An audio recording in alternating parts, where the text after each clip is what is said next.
चेकको validity जम्मा 15 दिन मात्र हुन्छ। भिडियो अन्त्यसम्म हेर्नुहोला, उत्तर आफै थाहा पाउनुहुन्छ। आज पालो डेटको।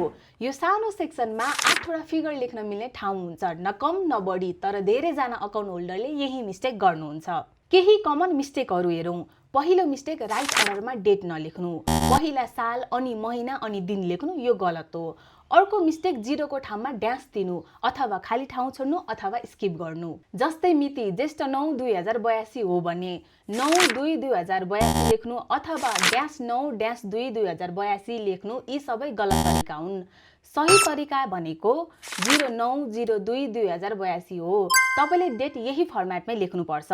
डेट तपाईले एडीमा पनि लेख्न सक्नुहुन्छ अनि बीएसमा पनि लेख्न सक्नुहुन्छ। अब डेट कसरी काम गर्छ भन्ने बुझौँ। जस्तै आजको मिति माघ 20-2082 हो भने 20-10-2082 मिति लेखेर काटिएको चेक तपाईले आजै साट्न सक्नुहुन्छ। तर आज भन्दा पछिको मिति अर्थात् फ्युचर डेटको चेक छ भने त्यस्तो चेक आज साटिँदैन। त्यो चेक साट्नलाई मिति कुर्नुपर्छ। त्यस्तो चेकलाई पोस्ट डेटेड चेक भनिन्छ। अब 20 गते भन्दा अगाडि काटिएको चेकलाई प्रिडेटेड अथवा एन्टिडेटेड चेक भनिन्छ। प्रिडेटेड चेकको भ्यालिडिटी भ्यालिड समयसम्म हुन्छ।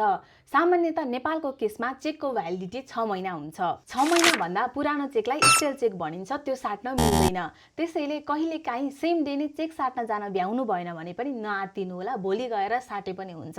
तर याद गर्नुहोस्, 6 महिना पछि भने नजानु होला। अब भिडियोको प्रश्नको उत्तर। 15 दिन मात्र भ्यालिडिटी हुने चेक भनेको नेपाल राष्ट्र बैंक र गभर्नमेन्टले इस्यु गरेको चेक हो। भिडियो मन पर्यो भने फलो गर्न नबिर्सिनु होला।